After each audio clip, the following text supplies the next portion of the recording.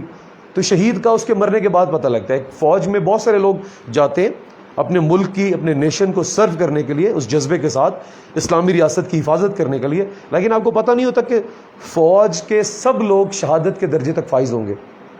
پتہ ضرور ہوتا ہے کہ ان میں سے شہید ہو سکتے ہیں, مطلب آپ ان کے ساتھ دوستی بھی رکھتے ہیں کیونکہ وہ نیشن کے محافظ ہیں,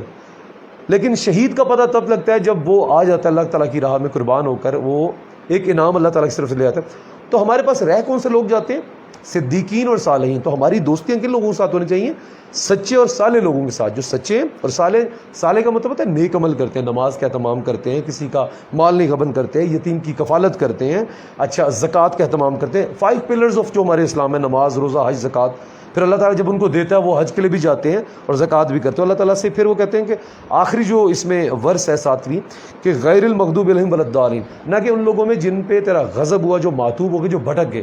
اب اللہ تعالیٰ سے یہ بھی کہنا کہ اللہ تعالیٰ ہمیں بھٹکیوں میں شمار نہ کریں, کیونکہ انذار آخرت پہ اگر یقین ہے تو پھر اس سزا اور جزا پہ یقین رکھیے کہ اللہ تعالیٰ نے کہا کہ رائے کے برابر بھی اگر نیکی ہوگی تو ملے. لیکن اگر آپ نے کسی کی دل آزاری کی, کسی کے احساسات کو تکلیف پہنچائی, آپ نے زنا کا مرتکب کیا, آپ نے جھوٹ بولا, فریب کیا, والدین کی نافرمانی کیا, یہاں پہ جو بیسک مطلب ہے, جو بھٹک گئے تھے اللہ تعالیٰ کی آیات اور کلام آنے کے بعد اس کا انکار کر دینا, پھر دنیاوی رب بنا لینا, مطلب اللہ تعالیٰ کے علاوہ لوگوں سے مانگ لینا, مطلب امید لگا لینا. دیکھیں اللہ تعالیٰ نے انسان کو وسیلہ بنا کر ضرور پیش کیا, اور وہ کہتے ہیں نا کہ ایک شعر ہے کہ درد دل کے واسطے پیدا کیا انسان کو, درد دل کے واسطے پیدا کیا انسان کو, ورنہ اطاعت کے لیے تو فرشتے بھی کم نہ تھے. یہاں تک سمجھ آتی ہے کہ دیکھیں اللہ تعالیٰ نے انسان کو انسان کی لیے پیدا کیا ہے، اس کی غم گساری کے لیے، اس کی رہنمائی کے لیے، اس کے کام آنے کے لیے، اور یہی ہے حقوق اللہ شاید اللہ تعالیٰ معاف کر دیں، حقوق العباد معاف نہیں کریں گے، لیکن حقوق اللہ میں اللہ تعالیٰ کے ساتھ کسی کو شریک ٹھہرانا یہ اللہ تعالیٰ معاف نہیں کریں گے۔ اللہ تعالیٰ شراکت پسند نہیں کرتے کہ اگر آپ پورا قرآن پاک پڑھ کے دیکھیں اللہ تعالیٰ جلال سے جمال سے بتا رہے ہیں کہ میں ہی وحد ہوں، میں ہوں الہ ہوں، ٹھیک ہے، لا الہ الا اللہ، کہ نہیں ہے کوئی معبود میرے سوا۔ تو اللہ تعالیٰ کے ساتھ شریک کسی کو مت ٹھہرائیں۔ دیکھیں اگر آپ دنیا میں کسی کے پاس جاتے ہیں، اپنی حاجت رہ کے جاتے ہیں، تو آپ کو پتہ ہونا حاجت روا وہی ہے، یہ جو بندہ اس زمین پہ موجود ہے یہ وسیلہ ہے میرے رب کی طرف سے۔ تو یہ جب یقین ہو جائے گا ہمارا، آج جو سورۃ فاتحہ ہم نے، میں اس کو سم اپ کر دوں، پڑھی ہے، تو اس سے ہمیں یہ ملنا چاہیے کہ اللہ تعالیٰ پہ یقین اور رسالت پہ یقین کے بعد یہ جو اللہ تعالیٰ نے ہمیں یہ سورت دن میں 17 مرتبہ، دیکھیں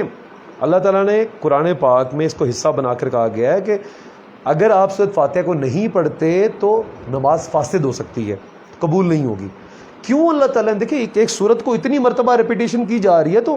یہ ہماری بھلائی کے لیے ہوگی۔ پھر آگے جا کے آ رہا ہے، حضرت تعالیٰ فرماتے ہیں کہ نبی صلی اللہ علیہ وسلم سے روایت ہے کہ اللہ تعالیٰ نے کہا کہ میں نے اس سورت کو تمہارے لیے برابر تقسیم کر دیا، بیلنس کر دیا ہے۔ اللہ تعالیٰ بندے کے ساتھ جسٹس کر رہے ہیں یار، کہ اپنی اگر تعریف بیان کر رہے ہیں تو بندے کو کہہ رہے ہیں کہ میرے سے مانگو پھر میں دوں گا۔ اور پھر کتنی دفعہ 17 مرتبہ، اگر میکسیمم آپ نماز کا اہتمام اور سنت کا جو ہے آپ کرتے ہیں اہتمام،